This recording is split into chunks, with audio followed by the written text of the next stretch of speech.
Hello and welcome back to Learning Science Q&A. We are here again with our next lecture on CBSE Board 2025 Class 10th series. So let's get started. Some more important question we are having today, and these questions are comprising of 2 and 3 marks. So students, always remember, for a 2-mark question, minimum word requirement is up to 30 words and you can go up to 50 words, but not less than 30. So let's get started. Identify the type of each of the following reaction, stating the reason for your answer. First reaction is Fe2O3 plus 2Al gives you Al2O3 plus 2Fe plus heat. As we see in this reaction, first and foremost thing that heat is liberated here. Any reaction where heat is liberated is an exothermic reaction. So this is the first kind of answer that you can write. Secondly, this is also an example of displacement reaction because iron in Fe2O3 is replaced by aluminium, which is resulting in Al2O3 aluminium oxide. So displacement reaction is another answer that you can write. And always remember, student, all the reactions are actually an example of redox reaction. So redox reactions are those reactions where reduction as well as oxidation is taking place. So let me tell you how exactly oxidation and reduction are taking place. Fe2O3 is having iron in the oxidized form, which in the product side get reduced. Similarly, in the reactant side, aluminium is in the reduced state, which in product side is actually oxidized. So this is also an example of oxidation reduction reaction or redox reaction. Coming to next reaction, PbNO3 whole twice plus 2Ki gives you PbI2, which is in the precipitate form, plus 2KNO3. That says lead nitrate added with potassium iodide, resulting in the formation of lead iodide in the precipitate form, and this precipitate is actually yellow in color. Also, it is forming potassium nitrate. Always remember, the upside arrow in any reaction shows the liberation of gas and the downside arrow shows the precipitation. So this reaction is an example of precipitation reaction where a yellow precipitate of lead iodide has been formed. Also, this is an example of double displacement reaction because lead from lead nitrate and potassium from potassium iodide have been displaced by each other, or you can say displaced reciprocally to form lead iodide as a precipitate and potassium nitrate. So precipitation and double displacement is answer for the second reaction.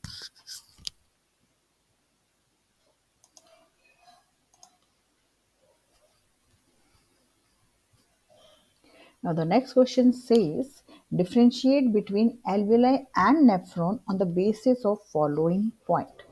First is structure and location. Second is function. So if we talk about the location, alveoli are located in the lungs. They are located at the terminal region of the lung, whereas nephrons are located in the kidney. We have a larger air vessel bronchus which goes on further and it gets on dividing, and getting thin and thin as it divide, and they get terminated into these balloon-like structure inside our lungs. And these structures are basically alveoli. So structurally, alveoli are balloon-like structure. Functionally, they are meant for storing oxygen. They are meant for storing the air that we are breathing in. Many times we are supposed to hold our breath. This is just because we have some oxygen stored in our lung that make it possible to hold our breath for some seconds, or you can say up to a minute or two. Similarly, nephrons are present in human kidney. Structurally, they are sieve-like structure which are mainly focused for the filtration of urine. Functionally, they are also responsible for retaining all the necessary and essential minerals and salt which are there in our urine, and they are also responsible for reabsorbing the extra amount of water.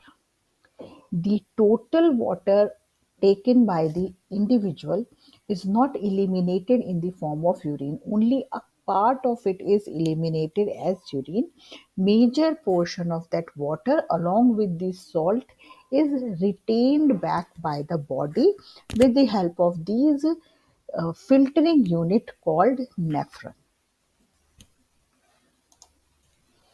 Next question says, explain the role of following enzyme in the process of digestion of food in human.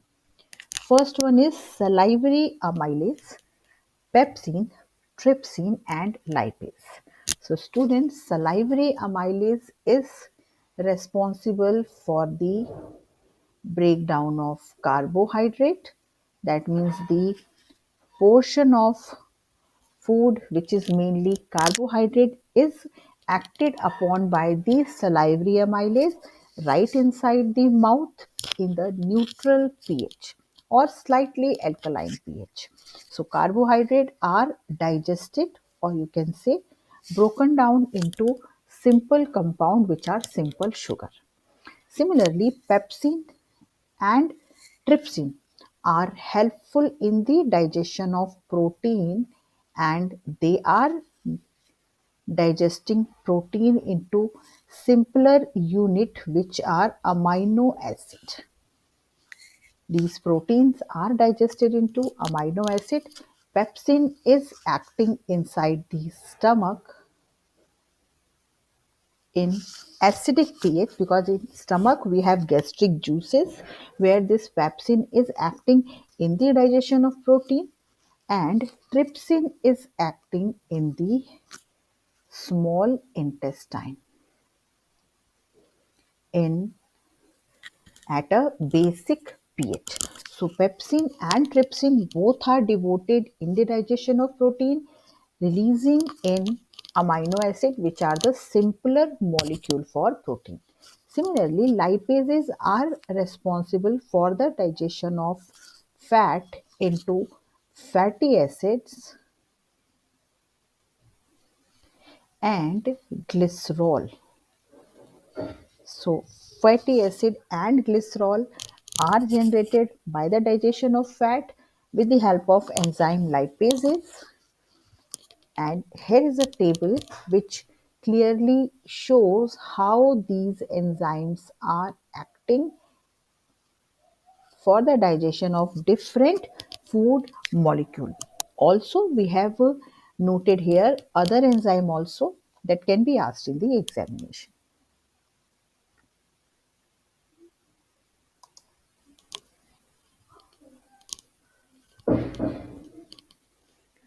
Next question, comment on the following statement.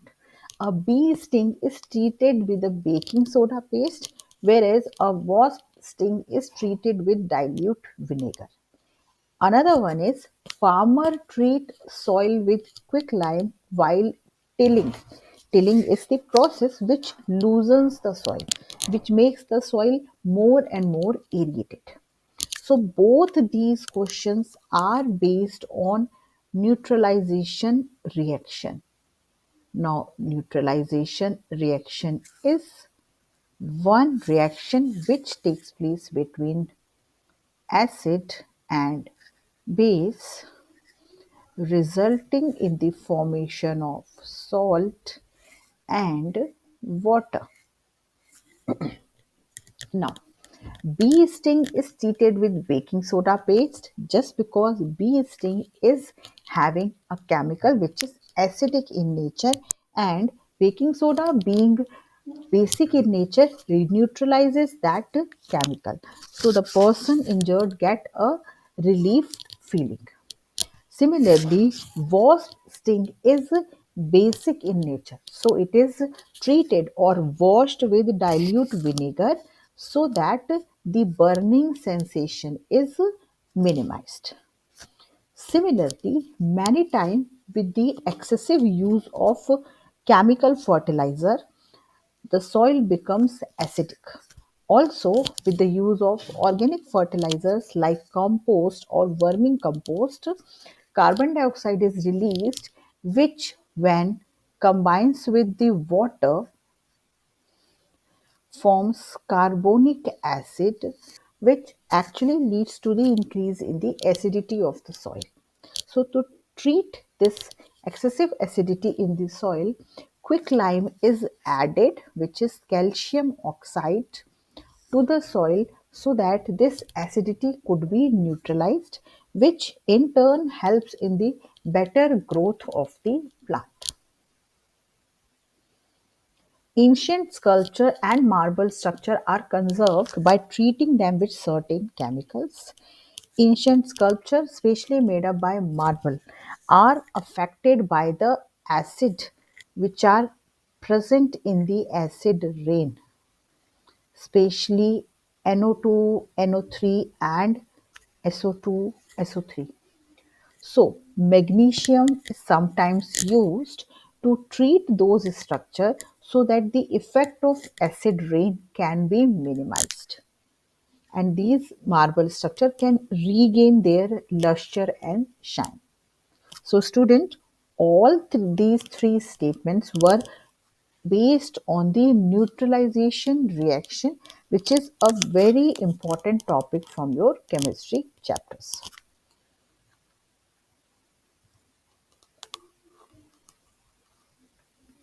Now, the next question says, in a family of four individuals, the father possessed long ear and the mother possessed short ear.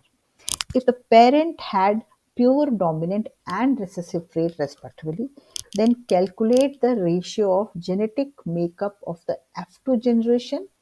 Show these suitable cross. Now let's understand, both these parent are pure dominant and recessive. So if we take long ear as capital L and short ear as small l, and father being pure for long ear gene, mother being pure for short ear gene, the F1 generation will have hybrid long ear. That means this children will have long ear, but yes, they will not be pure. By saying pure, we mean both alleles are identical. And here we can say that one is capital, another one is small. So they are hybrid or heterozygous. Now, when in F2 generation, these are self-crossed. This is how a self-cross works. We have capital L here, we have small l here. Also, we have capital L here, we have small l here. So we have capital L, capital L, capital L, capital L, small l, and small l, small l. So, if we talk about the ratio which they have asked you, we will say 3 will be long ear and 1 will be short ear. That means the ratio will be 3 to 1. Also, if we see the genetic makeup, what we are getting here will be 1 will be capital L pure, 2 will be capital L small l, and 1 will be again small l. So the phenotypic ratio will be 3 is to 1 and the genotypic ratio will be 1 is to 2 is to 1. Now they have a further question. If the father had short ear and the mother had long ears, explain what effect it will have on the ratio of genetic makeup in F2 generation. So please note this. Even if we take capital L as mother and small l as father, this ratio will not change.